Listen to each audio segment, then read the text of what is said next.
Bonjour les entrepreneurs, voyons ensemble aujourd'hui la matrice BCG. Qu'est-ce que la matrice BCG? C'est une photo à un instant T de vos produits ou catégories de produits. Cette photo, en fait, situe graphiquement vos activités stratégiques en fonction de leur croissance et de leur part de marché relative. Cette matrice est plus particulièrement utilisée en B2C, c'est-à-dire quand vous vous adressez à des particuliers. Que dire d'autre? Oui. Pourquoi BCG? Eh bien tout simplement parce que cette matrice a été élaborée par la Boston Consulting Group. La matrice BCG permet à votre entreprise d'analyser d'un simple coup d'œil le potentiel de chacun de vos produits ou de catégories de produits et ainsi de déterminer des axes d'action prioritaires. Sur quel type de catégorie ou quel type de produit investir en termes de communication, en termes d'innovation par exemple, etc.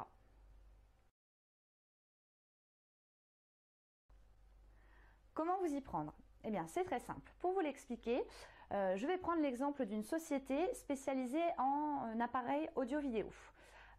Donc nous allons analyser 4 de ces produits qui sont le lecteur DVD, le magnétoscope, le lecteur DVD enregistreur et le lecteur DVD Blu-ray. Donc vous allez voir que je vais les positionner sur la matrice de manière fictive en fonction de part de marché et de taux de croissance fictifs aussi. Comment interpréter cette matrice? Le lecteur DVD tout d'abord. Comme vous pouvez le constater, il se situe au niveau des produits appelés les produits vache à lait. Ce sont des produits à faible croissance qui sont arrivés à maturité, qui ont une forte position concurrentielle. Ils génèrent beaucoup de liquidités même si on n'investit pas beaucoup sur ces produits. Et c'est pourquoi ils permettent le soutien d'autres activités stratégiques de l'entreprise. Donc ils permettent via leur liquidité de soutenir d'autres des produits que nous allons voir après. Dans notre exemple ensuite, le poids mort se situerait plutôt au niveau du magnétoscope. En effet, le marché est en faible croissance, voire en déclin. La position concurrentielle est très faible et il est en général conseillé de les liquider. Le lecteur DVD enregistreur est quant à lui positionné comme un produit dilemme. Pourquoi? Parce que le marché est en phase d'expansion, on n'a pas encore trop de données, voir s'il va être porteur ou non. Donc comment faire quand on a un produit dilemme? Eh bien analyser si ce produit est vraiment porteur et prometteur, voir s'il est nécessaire d'investir et donc de le transformer peut-être en produit étoile, ou voir si au final il n'est pas porteur et qu'il faut abandonner ce type d'activité. Pourquoi le lecteur DVD enregistreur dans cet exemple?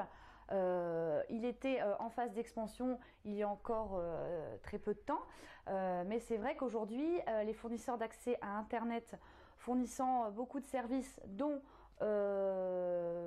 les enregistrements sur vos box, bah voilà, on pourrait se dire, est-ce produit-là, est-ce que j'investis plus pour essayer quand même de vendre parce que je pense que le marché est porteur, ou est-ce qu'au final je me dis qu'il n'est pas nécessaire que je continue sur cette voie. Enfin, les produits stars, les produits étoiles, c'est par exemple dans notre cas le lecteur DVD Blu-ray. C'est un produit dont le marché est en pleine croissance. Les efforts financiers sont ici importants pour soutenir la croissance et affirmer l'avantage concurrentiel de ce produit par rapport aux concurrents. Ce sont généralement les futurs vaches à lait.